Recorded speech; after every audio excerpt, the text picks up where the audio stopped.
예, 하나님 말씀.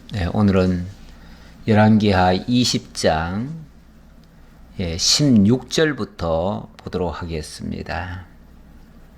이사야가 히스기야에게 이르되 여호와의 말씀을 들으소서. 여호와의 말씀이 날이 이르리니 왕궁의 모든 것과 왕의 조상들이 오늘까지 쌓아두었던 것이 바벨론으로 옮긴 바 되고 하나도 남지 아니할 것이요. 또 왕의 몸에서 날 아들 중에서 사로잡혀 바벨론 왕궁의 환관이 되리라 하셨나이다 하니, 히스기야가 이사야에게 이르되 당신이 전한 바 여호와의 말씀이 선하니이다 하고, 또 이르되 만일 내가 사는 날에 태평과 진실이 있을진데 어찌 선하지 아니하리요 하니라. 아멘. 이사야가 히스기야에게 와서 경고를 했네요. 히스기야가 지난번에 병들어 죽게 됐을 때 정말 하나님 앞에 간절히 기도했지요. 그리고 나서 하나님께서 15년간을 연장시켜 주셨습니다. 뿐만 아니라 하나님의 엄청난 은혜로 대적 아수르의 그 위협을 다 물리쳤습니다. 그리고 나서 한동안 태평성대를 이뤘습니다. 방금 읽은 데서도 내가 사는 날 동안에 태평과 진실이 있을진데 어찌 선하지 아니하리요, 이런 말을 했는데, 이 히스기야의 나중 모습은 태평성대였다는 거죠. 이렇게 하나님이 나를 태평하게, 나라가 이렇게 태평스럽게 만들어 주셨으니 하나님이 하신 일이 얼마나 참 귀하고 선한 일입니까 하고 경고를 하는데도 불구하고 하나님의 말씀은 선한 이이다, 이렇게 인정을 하네요. 얼른 들으면은 정말 참 히스기야의 믿음이 너무너무 좋구나, 너무너무 잘하는구나, 끝까지 잘하네, 이렇게 생각이 들 수도 있는데, 사실 히스기야가 지금까지 역대 왕들에 비하면은 굉장히 선한 왕인 것은 틀림없습니다. 틀림없는데 사실 이 장면은 그렇게 선한 장면 같지는 않아요. 이 장면, 하나님께서 이사야를 통해서 지금 너희가 이제 망할 거다, 그 소리잖아요. 망할 거다, 이 나라가 망할 거다, 왕의 몸에서 날 아들 중에서 사로잡혀 바벨론 왕궁의 환관이 되리라. 환관이 되리라. 이거는 이 나라가 완전히 멸망을 당하고 왕족들까지 바벨론으로 끌려가서 거기서 환관이 될 거다. 이거 치욕스러운 거 아닙니까? 아니, 왕궁에 이제 왕자뻘 되는 사람들이 잡혀가가지고 남의 나라에 환관이 된다? 가장 치욕적인 얘기 아닙니까? 이런 얘기를 들으면은 정말 애타해야 되지 않나요? 충격적으로 받아야 되지 않나요? 이거를 하나님이 하시는 거니까 선하다라고요? 선하니까 그냥 그대로 받아들이겠다고요? 이 정도 되면요, 사실은 왕이 무릎을 꿇어야 되는 겁니다. 무릎을 꿇고 하나님 말씀대로 하시옵소서, 이렇게 할 게 아니라, 하나님, 우리가 비록 잘못했지만, 잘못한 게 있지만 하나님, 우리를 용서해 주십시오. 회개 모드로 들어가야지요. 그래서 뭘 잘못했냐면, 이 병에서 나은 다음에 바벨론 사신이 왔잖아요. 사신이 왔는데 그 사신에게 모든 걸 다 내보여줬어요. 내탕고까지 다 보여줬다고 그랬죠. 군기고도 보여주고 왕궁의 모든 보물창고를 다 내보여줬어요. 이거는 엄청난 실수입니다. 왜 이런 실수를 했을까? 무엇 때문이라고 그 원인까지는 여기서 본문에서는 얘기하지 않아요. 얘기하지 않는데, 역대기, 이 같은 말씀이 역대기에도 기록됐다고 그랬죠. 이사야에도 기록되어 있고요. 그런데 역대기 32장에 보면은 히스기야가 교만했다, 이런 얘기가 나옵니다. 교만했다. 히스기야가 교만했다라는 말이 그 역대기에 나와요. 그러니까 분명히 이거는 지금 교만한 행동이에요.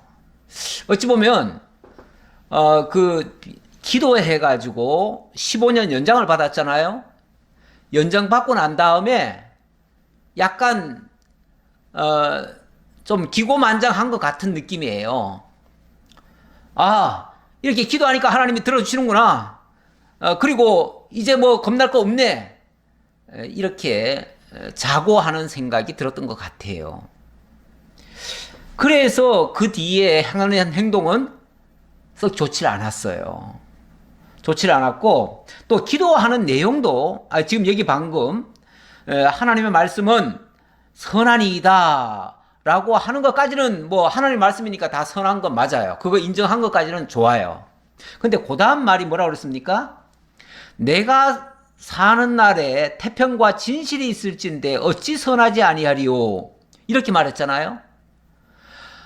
내가 사는 날 동안, 다시 말하면 내 이후에는 나라가 망하든지 말든지, 앞에서 지금 네 자식들이 앞으로 끌려가가지고 환관이 될 거다라고 하는데도 불구하고 그래도 내 시대는 태평과 이 진실이 있을 거니까, 내 시대만큼은 태평성대를 이룰 거니까 괜찮습니다, 이런 식 아니에요?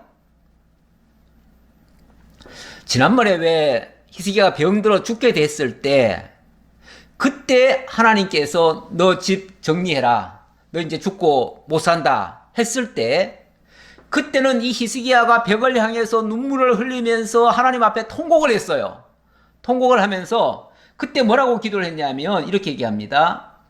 3절에 보니까 여호와여 구하오니 내가 진실과 전심으로 주 앞에 행하며 주께서 보시기에 선하게 행한 것을 기억하옵소서 하고 심히 통곡했다, 이렇게 얘기하는데, 그때는 뭐라고 그랬냐면 자기 죽는다고 하니까 하나님, 그래도 내가 하나님 앞에 선한 것 한 거 있잖아요. 그 선한 거 기억하시고 나 좀 봐주세요. 그때는 그렇게 얘기했어요. 그런데 이번에는요, 네 자식들이 앞으로 다 망한다 라고 하는데, 그래도 하나님 나한테 태평성대 주셨으니 좋습니다, 이렇게 얘기하는 거 아니에요? 아니, 자기 죽는다는 말에는 막 심히 통곡을 하고 회개를 하면서 네 자식들이 다 망한다 하니까는 거기에 대해서는 왜 해결을 안 하지 않지요? 내가 망하는 거 아니니까 괜찮나요? 여기에 교만한 마음이 있었다, 그 얘기예요. 한 비근한 예로요.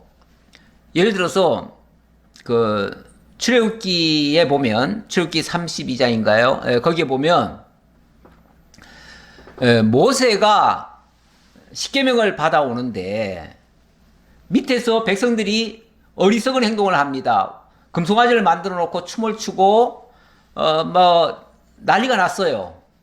그걸 보고 너무 격분해 가지고 자기가 정말 그 돌판을 깨트릴 정도로 그렇게 격노했었어요. 자기는 격노했지만 그때 하나님이 뭐라고 그랬냐면은 내가 이 백성들 다 쓸어버리겠다, 그리고 너를 통해서 새로운 민족 만들어 주겠다 하니까 그때 모세가 기도한 장면이 나옵니다. 그 기도할 때 뭐라고 그러냐면, 하나님께서 아브라함과 이삭과 야곱에게 언약하지 않았습니까? 이 민족을 이렇게 생육 번성하고 땅을 정복하고 다스리게 해주겠다고, 나라를 세워주겠다고 하지 않았습니까? 그런데 이 백성을 죽이시면 어떡합니까? 이 백성들을 살려주옵소서. 만약에 이 백성을 살려주지 않을 거면은 제 이름도 지워주옵소서, 이렇게 기도하죠. 이 백성을 살리지 않을 거면은 나도 죽여주십시오. 나도. 그 백성을 위하는 그 사랑의 마음, 비록 자기는 화가 나가지고 백성들을 꾸짖었을 망정, 그 백성을 위해서 자기가 대신 죽겠다고 하는 이 심정, 이게 진짜 지도자의 모습이거든요. 아니, 지금 자기 자식들과 백성들이 다 망한다고 하는데, 그래도 하나님 선하시죠.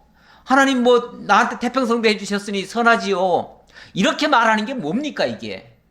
이 교만한 생각이에요. 하나님이 어떤 우리에게 예를 들어서 이건 한 예입니다. 어떤 징계를 했다고 합시다. 그러면은 먼저 엎드려야지요. 하나님 앞에 잘못을 회개하는 마음으로 하나님 정말 제가 어리석은 부분이 있었고 잘못한 부분이 있었습니다. 이 백성들을 위해서라도 하나님 용서해 주옵소서. 그리고 저의 이 잘못 때문에 백성들에게 화가 미치지 않도록 하나님 저들은 용서해 주옵소서. 뭐 이렇게라도 기도하는 게 맞지 않나요? 그게 지도자의 모습 아닌가요? 지도자는 자기 한 목숨, 자기 한 사람만 평안하게 살면 되는 게 아니고 오히려 모든 백성들을 위해서 자기가 희생될지언정 자기가 죽어져야 되는 거예요. 오히려 자기가 죽음으로써 저들이 살 수만 있다면 차라리 나를 죽여 주옵소서. 이렇게 하는 것이 지도자의 자세인 거죠. 그게 겸손한 모습이고 그게 회개하는 심령이죠. 그런데 내 시대는 태평성대할 거니까 괜찮다고요? 이게 교만한 생각이라는 거죠. 가끔 우리가 뭐 하나님이 어떤 일을 하셨는데 뭐 하나님 뜻대로 됐지 뭐. 하나님 뜻대로 된 거야. 뉘우칠 생각은 하지 않고 회개할 생각은 하지 않고 고칠 생각은 하지 않고 다 하나님 뜻대로 됐어. 뭐 하나님 뜻대로 다 될 거야. 이렇게 손쉽게 말하고 행동하는 거, 그리고 남한테도 그런 식으로 지도한다면은 그 자체도 교만입니다. 우리는 모든 면에서 하나님이 하시는 일에 섬세하게 우리가 다가가야 됩니다. 때로는 우리 자신을 돌이켜야 되고 반성을 해야 됩니다. 끊임없이 하나님께서는 나에게 신호를 준다고 생각하셔야 됩니다. 그래야 우리에게 무언가 문제가 있는지 그런 것도 발견이 되어지고요. 뭔가 고칠 수가 있죠. 그런데 뭐 다 하나님 뜻대로 된 거야 이래버리면은 고칠 게 없어요. 하나님도 어이없을 거예요. 내가 너 지금 회개하라고 지금 이런 사인을 주는데 회개할 생각은 하지 않고 하나님 뜻대로 되어지이다 이러고 말아요? 이거는 믿음이 좋은 것 같지만은 사실은 교만한 모습이에요. 그래서 이것은 옳지 않아요. 옳지 않아요. 히스기야의 이런 태도, 이런 교만의 모습은 여기에 이제 어찌 보면 말년의 모습 아닙니까? 말년의 모습은 너무 안일에 빠진 거죠. 그동안 하나님이 함께 하시면서 엄청난 거를 놀라운 역사를 보여주니까 약간 자고했던 것 같아요. 방심을 하는 것 같아요. 방심. 이거는 큰 실수입니다. 저는 그 실수라고 보여져요. 그러니까 어느 사람이든지 마찬가지입니다. 일평생 잘 하다가도 어떤 부분에 대해서는 좀 잘못하는 부분이 있어요. 항상 그렇습니다. 우리가 완벽하게 다 잘하면 얼마나 좋겠습니까? 그런데 그렇게 완벽한 사람은 없습니다. 다윗도 말년에 가서 정말 참 그렇게 훌륭한 다윗도 말년에 가서 조금 어찌 보면 좀 망령된 모습을 보인 적이 있잖아요. 그런 모습이 보인 적이 있어요. 이렇게 히스기야도 정말 선한 왕인 건 틀림없지만 그래도 이런 실수도 있었다라는 것 정도로 이해해 주시고, 그 외에도 히스기야 시대에는 좀 많은 업적도 남겼어요. 하나님이 어쨌든 그 거대한 아수르를 제압을 해줬잖아요. 그리고 왕권을 강화할 수 있도록 만들어 주셨어요. 그러다 보니까 그 남은 힘 가지고 이제 여러 가지 사업도 많이 했어요. 그래서 20절에 보니까 히스기야의 남은 사적과 그의 모든 업적과 저수지와 수도를 만들어 물을 성 안으로 끌어들인 일은 유다왕 역대지략에 기록되지 아니하였느냐. 히스기야가 그의 조상들과 함께 자고 그의 아들 므낫세가 대신하여 왕이 되니라. 이렇게 해서 히스기야 시대는 일단락이 됐습니다. 그리고 21장으로 넘어왔습니다. 21장으로 넘어오면 므낫세가 이제 왕권을 차지하게 되는데 그의 아들 므낫세가 12살에 왕이 됩니다. 12살. 12살이면 아직 어리죠? 사실 뭐 12살에 뭘 할 수 있을까 싶은데, 자, 12살에 왕위에 오릅니다. 오르는데 12살에 왕위에 오른다면은 히스기야가 15년을 더 살았거든요.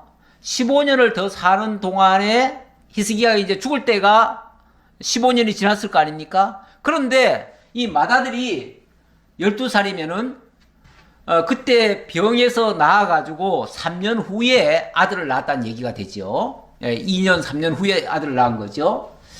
그러니까 이 히스기야가 참 자식을 잘 못 낳았던 것 같아요. 그러니까 뒤늦게 하나님이 그 아들을 주셨어요.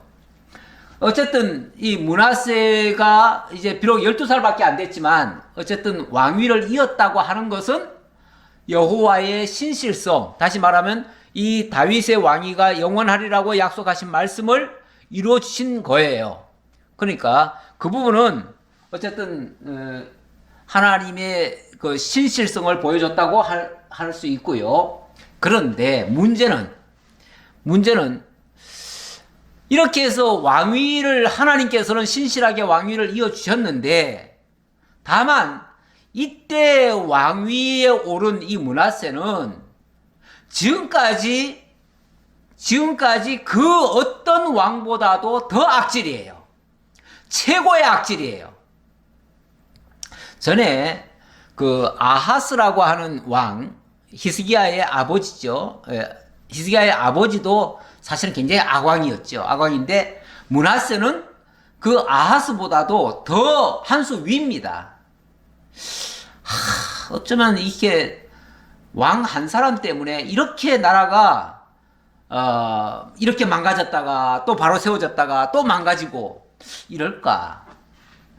아니, 지도자 한 사람이 이렇게 영향을 많이 미치나요? 저는 이 장면들을 보면서 정말 지도자 한 사람이 얼마나 중요하다는 것을 알 수 있습니다.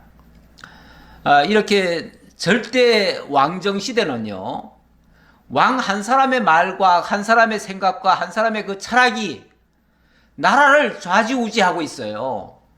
그러니 한 사람이지만 그 한 사람의 영향력은 어마어마한 겁니다. 나라의 운명이 왔다 갔다 해요. 나라가 흥하기도 하고 망하기도 해요. 물론 이런 것이 너무 절대적인 권한이 주어져서 그래요. 절대적인 권한이 주어져서 그런데 오늘날 같으면은 좀 덜하지요. 덜하긴 덜하죠. 왜 그러냐면 오늘날은 오랜 동안에 그 쌓여온 그런 어떤 나라를 통치하는 통치 시스템이 마련되어 있죠.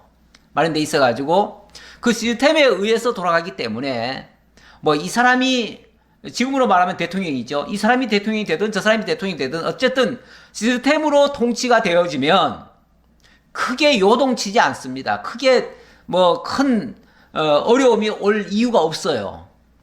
그런데 만약의 경우 이렇게 왕정 시대처럼 자기가 권력을 잡았다고 해가지고 이전에 내려오던 그 모든 시스템을 다 파괴해버리고 모든 질서를 다 무너뜨려버리고 그리고 자기가 새롭게 하겠다고 하면서 몽땅 다 뒤집어 엎어버리면 그때는 이런 파국이 일어나지요.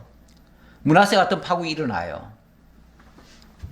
이 므낫세는 12살에 왕위에 올랐습니다. 12살이면 아직 어려요. 어린데 어떻게 이 사람이 12살에 왕이 돼가지고 이렇게 최악의 악질 왕이 될까?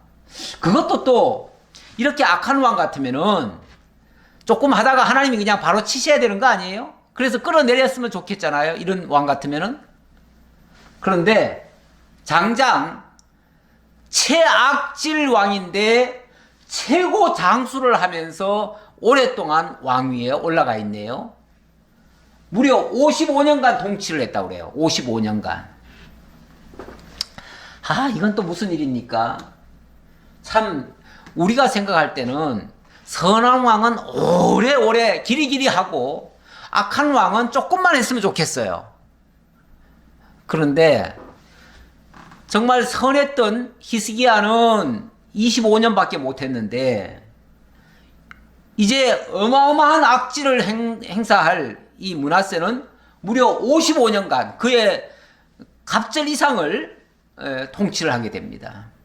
그러면서 나라의 모든 시스템을 다 망가뜨려 버립니다. 다 망가뜨려 버려요. 21장 내용을 보도록 하겠습니다. 일단 21장 1절로 한번 보지요. 므낫세가 왕이 될 때에 나이가 12세라 예루살렘에서 55년간 다스리니라. 그의 어머니의 이름은 헵시바더라. 이 헵시바라는 말은 참 좋은 말인데요. 이 단어는 굉장히 예쁜 이름이에요. 헵시바라는 게.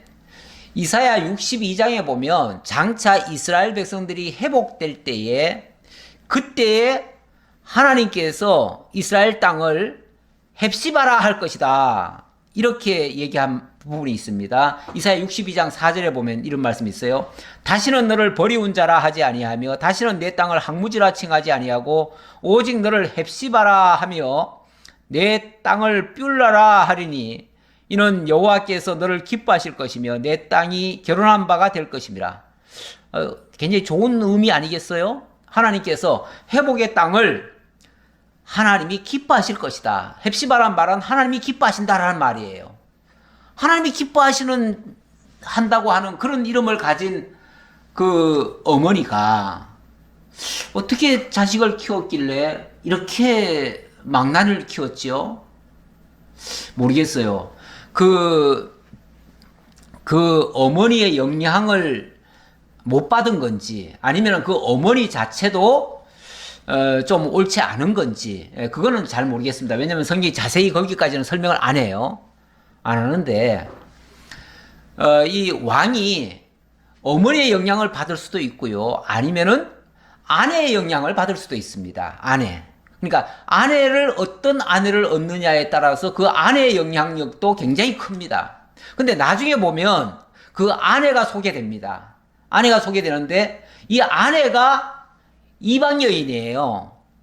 그리고 그 여인이 이 남편과 아들을 악한 왕으로 그렇게 만들어 놓는 것 같아요. 아무래도 그 영향이 컸던 것 같아요. 예. 요거는 정확하게 그 여인의 영향이다라는 말은 없어요. 그래서 제가 추정을 하건대 그 아내의 영향이 많지 않았을까 이렇게 생각을 합니다. 그리고 히스기야 왕은 어찌 보면 자녀 교육에는 크게 신경을 안 썼던 것 같기도 해요. 이건 추정입니다만은 히스기야가 자식을 못 낳았잖아요. 못 낳다가 죽을 병이 걸렸다가 나아가지고 그러니까 병에서 나아가지고 3년 만에 자식을 얻었거든요. 그러니까 이 자식이 굉장히 귀했던 것 같아요. 그렇죠. 그렇게 못 낳다가 오랜만에 자식을 낳으니 얼마나 귀하게 키웠겠어요. 그러니 이 자식을 금이야 옥이야 길렀던 것 같고 천상천하 유아독존처럼 키웠던 것 같아요. 모든 것을 다 그냥 인정해주면서 그냥 좋게 오냐 이렇게만 키웠던 것 같아요.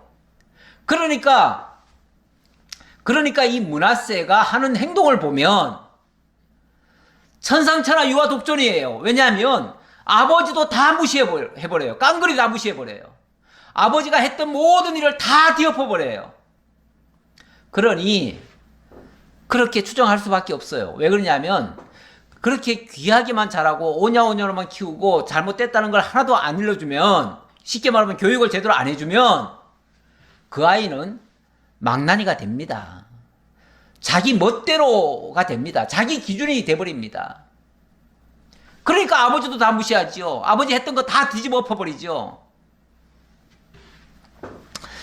이러니 정말 문제가 커지는 것이죠. 어쨌든 참 안타깝습니다.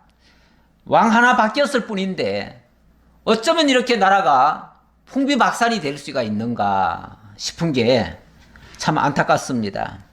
이 므낫세가 한 일이 뭔가? 므낫세 한 일을 봅시다. 므낫세가 한 일을 보면 지금 여기 흉측한 모습들이 있죠?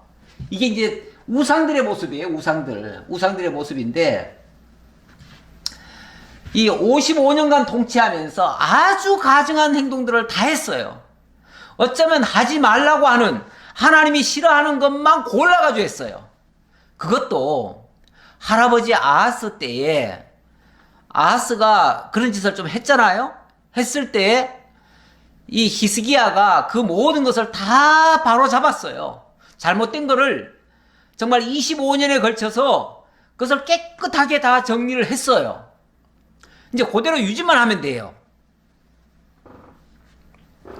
뭔가 새로운 것을 할 생각하지 말고 아버지가 했던 그대로만 그냥 데리고만 가면 돼요. 끌고 가면 돼요. 그러면은 성공적인 왕으로 등장할 거예요. 그런데 이 자기를 내세우기를 좋아해서 그런지 이 므낫세는 아버지가 했던 모든 것을 다 뒤집어 엎어버려요.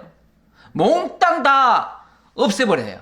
아버지가 개혁한 거를 다 원위치 돌려버려요. 원위치. 그래가지고 2절에 보니까 므낫세가 여호와 보시기에 악을 행하여 여호와께서 이스라엘 자손 앞에서 쫓아내신 이방 사람의 가증한 일을 따라서 그의 아버지 히스기야가 헐어버린 산당들을 다시 세우며, 아니 아버지가 그 산당들을 다 없앴잖아요. 없앴는데 그 없앤 걸 다시 또 다 새로 세우네요. 각 지역마다 참 그 아버지 히스기야가 제일 잘한 일 중에 하나가 뭐냐면은 그 선대 왕들은 다른 것들은 어느 정도 이렇게 개혁을 했지만은 산당까지 제거는 못했었거든요. 그런데 히스기야가 산당까지 싹 제거했어요. 그런데 이 므낫세가 그걸 다시 또 돌아갔다가 세우네요.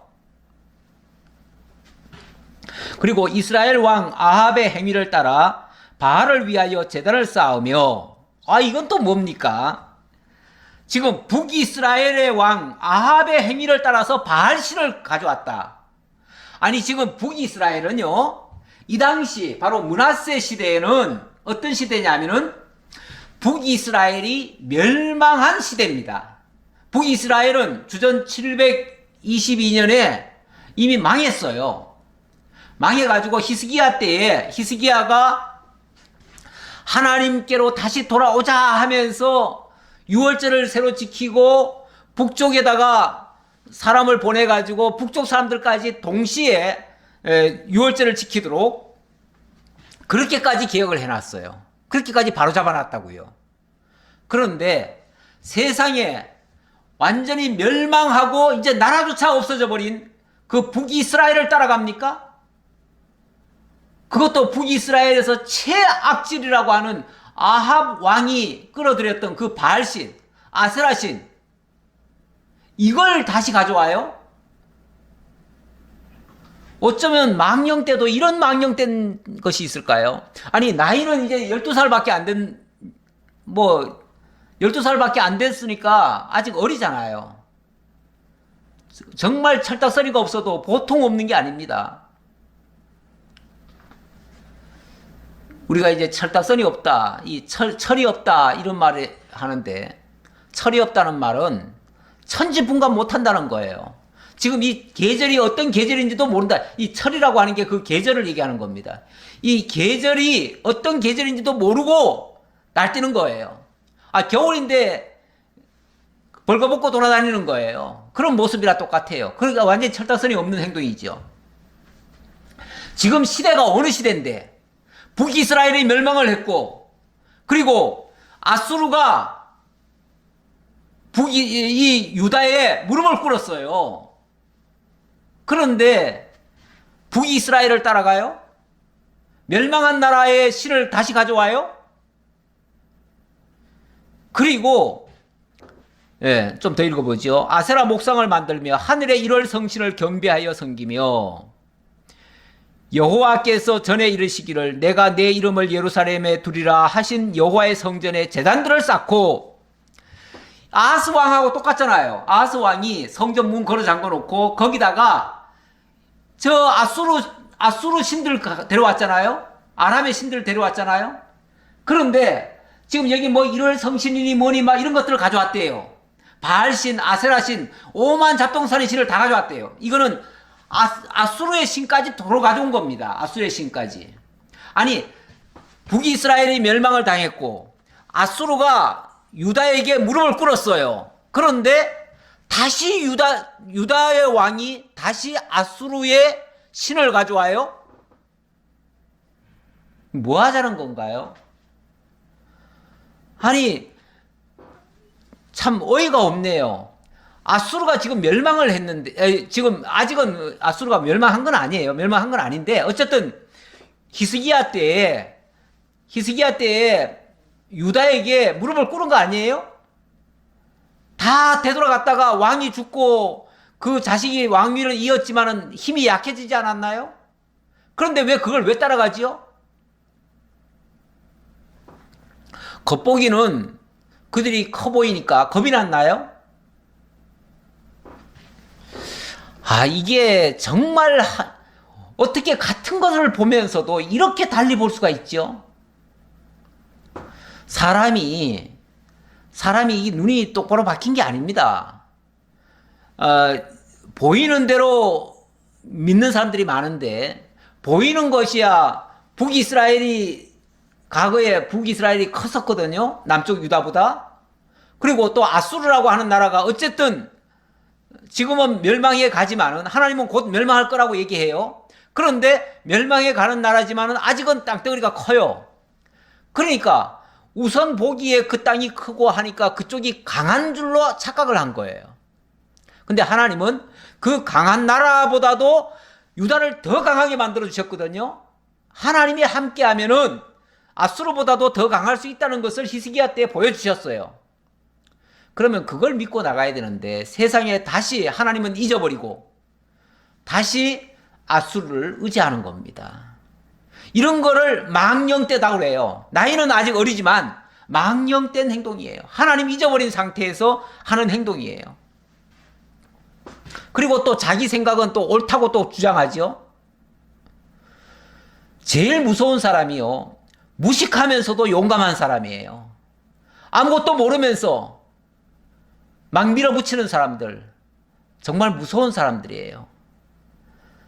정말 겸손할 필요가 있습니다. 아까 히스기야도 말년에 조금 교만한 것 때문에 문제가 됐고, 그것이 조금 어찌 보면 옥의 티가 됐는데,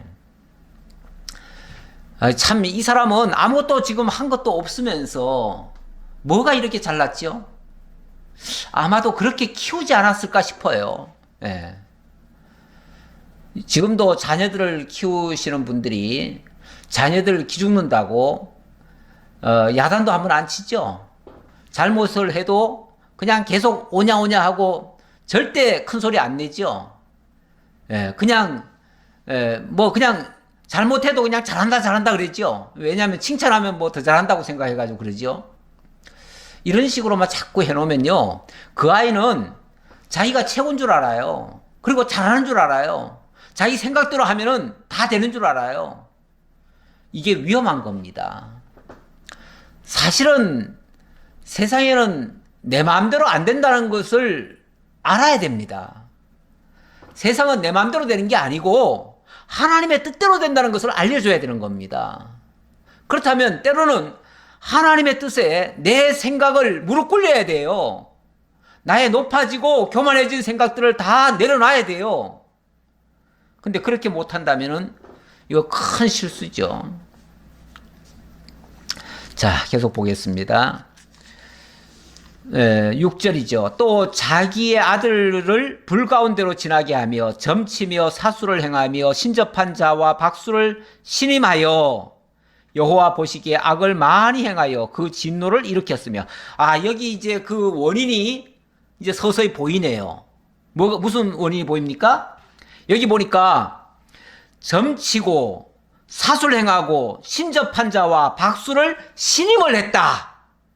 이런 자를 신임을 했다. 이런 자를 신임했다는 말은 그 사람들 말을 듣고 했다, 그 말이죠.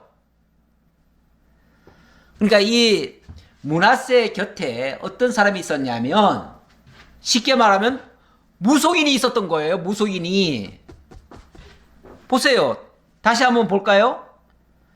또 자기 아들을 불 가운데로 지나게 하며 점치며 사수를 행하며 신접한 자와 박수를 신임했다. 신임하여. 이 점치고 이 신접하고 박수는 남자 무당이거든요. 쉽게 말하면 남자 무당을 옆에 뒀다는 얘기예요. 가끔은 점도 치고 또 신도 교접하고 이러는 사람을 옆에 둔 거예요. 그리고 그 사람이 시키는 대로 한 거예요. 이 철딱선이 없는 인간이, 천지분간 못하는 이 인간이 어떻게 이렇게 무식하게 저돌적으로 이 정말 어마어마한 이런 범죄를 저지를 수 있었는가? 그 옆에 무속인이 있었던 거예요. 그 무속인의 말을 듣고 이렇게 집행에 옮긴 거예요. 자기가 왕이면서 자기가 왕 노릇을 한 게 아니고 그 무속인의 꼬복 노릇을 하는 거예요. 그러니 여호와께서 보시기에 악을 많이 행하여 그 진노를 일으켰으며 또 자기가 만든 아로새긴 아세라 목상을 성전에 세웠더라. 거기다가 자기는 또 아세라 신이 좋았던가 보죠. 아세라 신은 원래 여신입니다. 여자신이에요. 전에 언제 한번 제가 여신 그 우상 모습을 보여줬잖아요. 어찌 보면 뭐 비너스 같이 그렇게 예쁘다라고 했을는지는 모르겠어요. 예. 그렇게 해서 그 여인상을 놓고 그것을 자기가 특별히 좋아서 섬겼는지는 모르겠지만 이거는 완전히 무속에 젖은 사람입니다. 그러니까 우리가 이제 스승이 누구냐가 중요해요. 그 사람의 정신을 누가 지배하고 있느냐가 중요해요. 어떤 지도자에게 그 옆에서 정말 코칭해주는 사람이 무속에 찌든 사람이 있다면은 그 사람은 그쪽으로 갈 수밖에 없어요. 딴 사람 말 아무리 똑똑하고 아무리 훌륭한 사람이 무슨 말을 해줘도 그 말은 고지 안 듣습니다. 하나님이 어떤 말씀을 해주셔도 절대 안 듣습니다. 이때 선지자들이 많이 달라붙습니다. 이 므낫세 시대에 선지자들이 제일 많이 활동을 했어요. 그러니까 선지자들이 많다고 하는 거는요, 그만큼 나라가 부패하다는 얘기예요. 부패하고 뭐 하나님께서 그를 어떻게 해서든지 고쳐주려고 많은 선지자들을 보내는 거예요. 보내는데 아무 말도 안 듣습니다. 이사야 말 안 들어요. 나중에 가면 이사야를 죽입니다. 죽이는데 어떻게 죽이냐면 톱으로 켜서 죽입니다. 얼마나 잔인무도합니까? 무속에 찌들어 가지고 분별 못하고 사리 분별 못하고 하나님하고는 뭐 완전히 무관한 상태가 돼버렸고 이렇게 돼버렸습니다. 자, 옛적에 여호와께서 이 성전에 대하여 다윗과 그의 아들 솔로몬에게 이르시기를 내가 이스라엘의 모든 지파 중에서 택한 이 성전과 예루살렘에 내 이름을 영원히 둘지라. 그런데도 불구하고 하나님께서는 이거를 곧바로 하나님이 진노를 퍼부어 가지고 멸망을 시키는 게 아니고 하나님이 더 지켜주겠대요. 지켜주겠는데 이제 나라를 더 유지시켜주겠다 그 말이죠. 그러는데 이때 많은 선자들이 달라붙습니다. 뭐 미가, 뭐 하박국, 뭐 호세아 맞나요? 예. 또 예레미야, 이사야 이때 활동한 사람들이 많습니다. 많은데 이 사람들이 달라붙어 가지고 계속 경고를 합니다. 계속 경고를 해요. 8절 보겠습니다. 만일 이스라엘이 나의 모든 명령과 나의 종 모세가 명령한 모든 율법을 지켜 행하면 내가 그들의 발로 다시는 그의 조상들에게 준 땅에서 떠나 유리하지 아니하게 하리라 하셨으나 이거는 일찍이 하나님께서 신명기를 통해서 레위기를 통해서 이렇게 예고를 하셨지요. 너희들이 내 말을 듣고 정말 순종을 한다면 절대 이 땅에서 쫓겨나지 않게 할 것이다. 그러나 듣지 않는다면, 그 말은 듣지 않는다면, 듣는다면 그렇게 하겠지만 듣지 않는다면 이 땅에서 쫓겨난다 그 소리예요. 그런데 이 백성이 듣지 아니하였고 므낫세의 꾀임을 받고 악을 행한 것이 여호와께서 이스라엘 자손 앞에서 멸하신 여러 민족보다 더 심하였더라. 하나님이 일찍이 가나안 땅 여리고 백성들을 하나님이 치신 것처럼 너희들도 하나님이 치실 것이다. 이렇게 경고를 했다는 거예요. 이 예레미야의 경고 하나 가져왔는데요. 예레미야의 경고를 보면은 이렇게 말합니다. 15장 3절에 여호와의 말씀이니라 내가 그들을 네 가지로 벌하리니 곧 죽이는 칼과 찢는 개와 삼켜 멸하는 공중의 새와 땅의 짐승으로 할 것이며, 그러면서 유다왕 히스기야의 아들 므낫세가 예루살렘에 행한 것으로 말미암아 내가 그들을 세계 여러 민족 가운데 흩으리라. 이렇게 해가지고 세계 여러 민족 가운데 흩어버릴 것이다. 결국 나라가 망하고 백성들은 다 뿔뿔이 흩어지게 만들 것이다. 그 얘기죠. 자, 이렇게 예고를 했는데 여호와께서 그의 종 선지자들을 통하여 말씀하여 이르시되 유다왕 므낫세가 이 가증한 일과 악을 행함이 그 전에 있던 아모리 사람들의 행위보다 더욱 심하였고 또 그들의 우상으로 유다를 범죄하게 하였도다. 여기 아모리 사람들, 이 가나안 족속들 얘기하는 거예요. 가나안 족속들 7족속 가운데 아모리 족속이 있죠. 하나님이 일찍이 아브라함에게 말씀하시기를 너희들이 400년간 애굽에 내려갔다 와야 된다. 왜냐하면 이들의 죄악이 관영할 때까지 내가 너희들을 애굽에 보냈다가 이들의 죄악이 관영하면 그것들을 다 멸하고 너희들이 들어오게 할 것이다. 이렇게 얘기를 했어요. 그러면 그들이 멸망한다고 하는 거는 죄악이 관영했다는 거거든요. 꽉 찼다는 거예요. 꽉 찼기 때문에 그들을 이제 다시대로 멸하시는 건데, 마찬가지로 너희의 죄악이 이제 가득 차면은 곧 그 아모리 족속들처럼 망하게 할 것이다. 그 말이에요.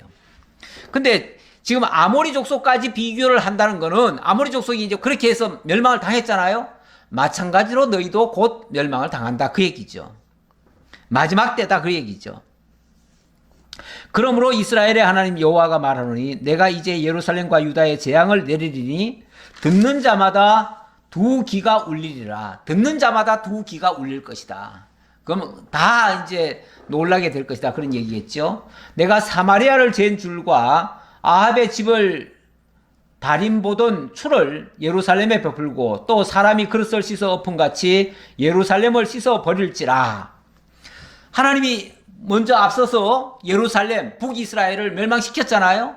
멸망시킬 때 그때 하나님께서 저울추를 가지고 또 달인추를 가지고 그들의 그 죄악을 재셨어요. 재셔가지고 이제 죄악이 가득 찼으니 이제 헐어버려라. 그래가지고 북이스라엘이 멸망을 당했거든요. 마찬가지로 북이스라엘을 재던 그 저울추와 그 달인줄이 이제 너희를 향해서 놓일 것이다. 그 말이에요. 놓일 것이다. 그러면 그 저울로 딱 달아보면 불합격이죠. 우리 하나님께서요, 우리 보고 네 죄가 얼마 있나 한번 달아보자 하면은요, 우리는 다 불합격입니다. 죽습니다. 그냥 하나님이 눈 감아 주시면은 우리는 그 은혜로 살고요. 하나님이 눈을 부릅뜨시면은 우리는 죽습니다. 내가 나의 기업에서 남은 자들을 버려 그들의 원수의 손에 넘긴 즉 그들이 모든 원수에게 노략거리와 겁탈거리가 되리니 이는 애굽에서 나온 그의 조상 때부터 오늘까지 내가 보기에 악을 행하여 나의 진노를 일으켰음이니라 하셨더라. 지금까지 너희들이 계속해서 범죄하고 배신하고 이래왔다 그 말이죠.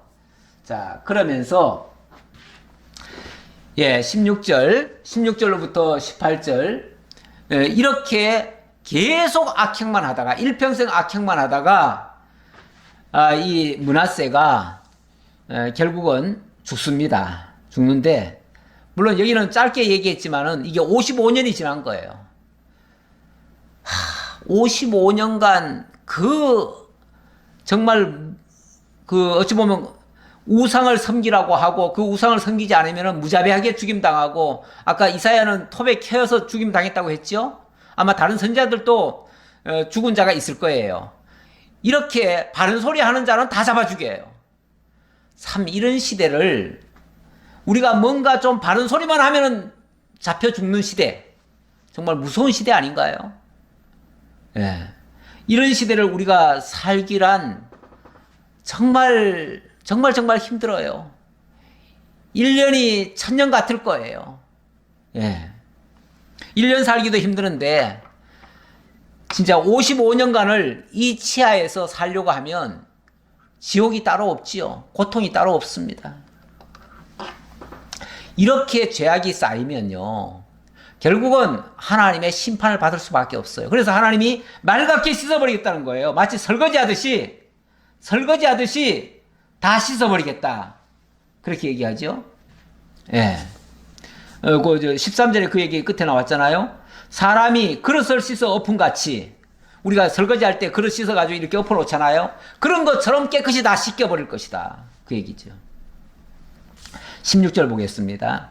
므낫세가 유다에게 범죄하게 하여 여호와께서 보시기에 악을 행한 것 외에도 또 무죄한 자의 피를 심히 많이 흘려 예루살렘 이 끝에서 저 끝까지 가득하게 하였더라. 이 중에 하나가 이사야를 톱으로 켜서 죽이는 죄예요. 그런데 이사야뿐이 아니라 수많은 바른 소리 하는 사람들을 다 잡아 죽였다 그 말이에요. 아니 이렇게까지 왕이 이렇게까지 정말 미쳐 날뛰면은 정말 얼마나 겁이 납니까? 그러니까 일반 백성들은 그냥 다 죽어 지내요. 찍소리도 못해요. 무슨 말만 하면 잡아 가두니까요. 그래도 말할 수 있는 사람은 선자들 아니겠어요? 선자들은 어차피 하나님의 사명, 하나님의 소명으로 사명감에서 지금 그 일을 하는 거기 때문에 그 일을 하다가 죽는 한이 있어도 외치고 죽는 거죠. 그러다 보니 외치기만 하면 잡아다 죽여버려요. 그러니 얼마나 많은 사람이 죽었겠어요. 네, 그래서 예루살렘 이 끝에서부터 저 끝까지 무죄한 자의 피를 많이 흘렸대요. 므낫세의 남은 사적과 그가 행한 모든 일과 범한 죄는 유다 왕 역대지략에 기록되지 아니하였느냐. 므낫세가 그의 조상들과 함께 자매 그의 궁궐 동산 곧 우사의 동산에 장사되고 그의 아들 아몬이 대신하여 왕이 되니라. 이 므낫세는 그렇게 하다가 결국 폭정만 하다가 죽긴 죽었어요. 죽었는데 조상의 그 다윗의 그 묘에는 묻히지 못하고 우사의 묘에 묻혔다고 그러네요. 우사의 동산에 묻혔다. 그러니까 어찌 보면 별궁 같은 데에 묻힌 것 같아요. 예, 그렇게 해서 어찌 보면 이 폭정을 누가 모르겠어요. 알지요. 아는데 너무 무서워가지고 말을 못하는 거죠. 그런데도 어쨌든 이렇게 폭정을 했으면은 왕이 바뀔만 한데, 그러니까 쿠데타가 일어날 만도 한데, 그래도 하나님께서 이 왕위는 이어주셨어요. 이어주셨고, 제가 역대기 하를 하나 가져왔는데, 이거는 무슨 뜻으로 이걸 가져왔냐 하면은 이 므낫세 말년에 이런 일도 있었어요. 이 므낫세가 너무너무 말을 안 들어요. 말을 안 듣고 아수를 의지했어요. 그러니까 하나님께서 아수르한테 잡혀가게 한 적이 있어요. 역대기가 33장 10절인데요. 여호와께서 므낫세와 그의 백성에게 이르셨으나 그들이 듣지 아니하므로 여호와께서 아수르 왕의 군대 지휘관들이 와서 치게 하심에 그들이 므낫세를 사로잡고 쇠사슬로 결박하여 바벨론으로 끌고 간지라. 그 당시 바벨론은 아수르 치하의 바벨론이었어요. 네. 그가 환난을 당하여 그의 하나님 여호와께 간구하고 그의 조상들의 하나님 앞에 크게 겸손하여 기도하였으므로 그렇게 죽을 지경 되니까 그때는 또 하나님 앞에 아이고 잘못했습니다 한마디 했던가 보죠. 그러니까 하나님이 또 다시 돌아와서 예루살렘에 돌아와서 다시 왕위에 앉게 하심에 므낫세가 그제서야 여호와께서 하나님이신 줄을 알았더라. 뒤늦게 조금은 그 부분이 약간의 그 어떤 회개는 했는 모양인데 진정한 회개 같지는 않고요. 그냥 그 살려달라고 하는 그런 호소였겠죠. 호소했어요. 이거는 용서받지 못할 사실은 죄입니다. 왜냐하면 그동안 저지른 죄가 너무 많아요. 자기마저 죽게 되니까 자기가 살겠다고 이 짓 한 거지 이게 진정한 회개라고 볼 수는 없어요.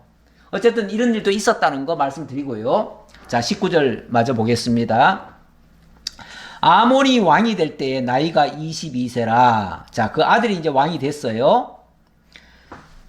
예루살렘에서 2년간 다스리니라. 그의 어머니의 이름은 무슬레메시오 욥바 하루스의 딸이더라. 여기 이 아몬의 어머니가 욥바 하루스의 딸이더라 그랬는데 이 여자가 쉽게 말하면 이방 여인이에요. 욥바 사람인가 봐요. 욥바라는 지역이 신약시대에 보면 욥바라고 되어 있는데 아마 시돈 그쪽 지역 사람 같아요. 그쪽 지역이면은 원래 그 시돈이 뭐가 유명한 거냐면은 바알과 아세라 신이 유명한 도시예요, 거기가. 그래가지고 그 원래 일찍이 누굽니까? 이세벨이 그 시돈의 딸 아닙니까? 시돈의 딸이 시집 와가지고 북이스라엘에 시집 와가지고 바알과 아세라 신을 섬기게 만들었고, 그리고 그의 딸 아달랴가 남쪽으로 또 시집을 와가지고 남쪽에도 바알과 아세라 신을 퍼뜨렸었거든요. 그래가지고 남쪽 유다마저도 그 오염이 돼버렸는데, 쉽게 말하면 그 여자가 누구냐면은 므낫세의 아내예요. 므낫세의 아내예요. 그래서 제가 아까 그 얘기를 한 거예요. 이 므낫세가 어떻게 이런 정말 망령된 행동을 했을까? 그의 아내의 영향이 있을 수 있다. 그 말씀을 제가 그래서 드린 거고, 그 아들 역시 악왕입니다. 그래서 아몬이 그의 아버지 므낫세의 행함같이 여호와 보시기에 악을 행하되 그의 아버지가 행한 모든 길로 행하여 그의 아버지가 섬기던 우상을 섬겨 그것들에게 경배하고 그의 조상들의 하나님 여호와를 버리고 그 길로 행하지 아니하더니 그의 신복들이 그에게 반역하여 왕을 궁중에서 죽이매. 이 아몬은 2년밖에 왕을 못했습니다. 왜냐하면 아버지의 그 폭정에 55년간 시달렸던 그 신하들이 아몬까지 그렇게 하니까 이거 도저히 참을 수가 없는 거예요. 그런데 아버지는 워낙 철권 통치를 하는 바람에 찍소리도 못하고 그냥 그렇게 따랐지만은 아몬이 대를 이어가지고 하는 거는 도저히 참을 수가 없었던 거죠. 그래서 반역을 한 겁니다. 반역을 했는데 궁중에서 죽였어요. 궁중에서. 어디 저 밖에 나가서 무슨 사고로 죽듯이 이렇게 위장으로 한 게 아니고 궁중 안에서 그냥 노골적으로 죽여버렸어요. 이렇게 반역을 했으면요, 왕권이 바뀔 수가 있거든요. 쿠데타가 됐으니까. 그런데 여전히 그의 아들, 그 국민이 아몬 왕을 반역한 사람들을 다 죽이고 그의 아들 요시야를 대신하여 왕을 삼았더라. 근데 국민들이, 쉽게 말하면 백성들이 이 다윗 왕조가 끊어지는 것을 막았다 그 말이에요. 막아서 그의 아들 그의 아들 요시야를 대신 왕으로 세웠다 그러는데, 이 요시야는 또 의외로 이 왕은 굉장히 선한 왕입니다. 선한 왕이에요. 이렇게 또 악왕 밑에 또 어떻게 선한 왕이 있을까? 참 아이러니한 내용입니다. 그런데 이제 그 내용은 다음 주로 넘어가고요. 요 마지막 절만 읽고 마치죠. 아몬이 행한 바 그 남은 사적은 유다 왕 역대지략에 기록되지 아니하였느냐? 아몬이 우사의 동산 자기 묘실에 장사되고 그의 아들 요시야가 대신하여 왕이 되니라. 이렇게 해서 요시야에게까지 왕위가 물려졌는데, 그나마 요시야가 왕이 된 거는 정말 다행입니다. 다행은 다행인데, 워낙 므낫세가 다 망가뜨려 놔버렸어요. 유다 왕조가 지금까지 내려오던 모든 시스템을 다 망가뜨려 놔버렸어요. 다 망가뜨려 놔가지고 나중에 보니까요, 도저히 나라가 회복이 될 수가 없습니다. 회복이 될 수가 없어요. 이 므낫세의 죄가 너무 커요. 므낫세가 너무 망쳐놔버렸어요. 이거는 돌이킬 수 없는 나라가 돼버려요. 그래가지고 나중에는 선한 왕이 등장을 하지만 선한 왕 때문에 나라가 다시 회복이 되는 게 아니라 므낫세의 죄 때문에 멸망을 당한다. 이렇게 성경은 기록하고 있어요. 나중에 가보면. 그러니 이 므낫세의 이 죄가 얼마나 큰지를 정말 무섭게 느끼지 않을 수가 없습니다. 예, 제가 오늘 마지막 결론의 말씀은 출애굽기를 하나 가져왔는데, 이거는 아까 제가 이미 설명을 드렸습니다만은, 정말 지도자가 뭔가 잘못하고, 그래서 백성들에게 그 화가 미치면 자기가 잘못을 회개를 하고 뉘우치고, 그리고 백성을 하나님 앞에 용서를 구하고, 하나님이 용서해 주지 않으면은 정말 나를 죽여서라도 저 백성들을 살려주십시오, 이렇게 기도하는 것이 맞다고 제가 말씀드렸었는데, 이게 이제 누굽니까? 모세의 기도입니다. 모세의 기도. 모세가 그 백성들이 범죄하고, 사실은 잘못한 거는 백성이 잘못한 거예요. 그런데 그 백성을 하나님이 진멸시키겠다고 하니까 이렇게 기도하는 내용입니다. 주의 종 아브라함과 이삭과 이스라엘을 기억하소서. 주께서는 그들을 위하여 주를 가리켜 맹세하여 이르시기를, 내가 너희의 자손을 하늘의 별같이 많게 하고 내가 허락한 이 온 땅을 너희의 자손에게 주어 영원한 기업이 되게 하리라 하셨나이다. 자, 이렇게 말해놓고, 그러나 이제 그들의 죄를 사하시옵소서. 그렇지 아니하시오면 원하건대 주께서 기록하신 책에서 내 이름을 지워버려 주옵소서. 그 백성들 용서 안 하시려면 차라리 제 이름까지도 지워주십시오. 그러니까 저를 죽여주시고 차라리 그 백성들 살려주십시오, 그 말이죠. 어찌 보면 우리 부모님들도 때로는 자식들이 고통을 당하고 죽어가면은, 아이고 신이시여 차라리 나를 데려가시고 저 아이를 살려주십시오, 이렇게 기도하지 않나요? 그렇게 하는 경우가 있지요. 제가 대신 아플 테니까 이 아이는 좀 살려주십시오. 그게 긍휼히 여기는 마음이고, 그게 부모의 마음이고, 그게 지도자의 마음입니다. 그런데 므낫세 같은 경우는 완전히 자기중심적으로 다 해버렸죠. 백성을 위하는 마음은 눈꼽만큼도 없죠. 잔인무도합니다. 그런데 그 원인이 어디 있었는가 내용을 살펴보니까, 그의 아내가 어찌 보면 무속에 길들여졌던 사람 같고, 또 그 자기 측근에 무속적인 사람이 있었어요. 무속적인 사람이 있어가지고 그 무속의 말을 듣고 그 무속을 신임했다 그러잖아요. 하나님의 말씀은 불신하고 무속인의 말은 신임을 하고, 그래가지고 그들의 말을 듣고 이 못된 짓들을 다 한 거예요. 우리가 누구를 스승으로 삼느냐? 우리 주 예수 그리스도는 어제나 오늘이나 영원히 동일하신 영원한 스승이 되십니다. 우리가 그분의 말씀을 듣지 않는다면, 정말 하나님의 말씀에 귀를 기울이지 않는다면 우리는 멸망할 수밖에 없습니다. 늘 겸손한 자세로, 정말 어려운 일이 있거나 무슨 문제가 안 되면은 정말 하나님 앞에 무릎 꿇고 기도하고 하나님의 인도를 따라서 정말 성실하게 겸손하게 이렇게 살아가는 우리 모두가 되었으면 좋겠습니다.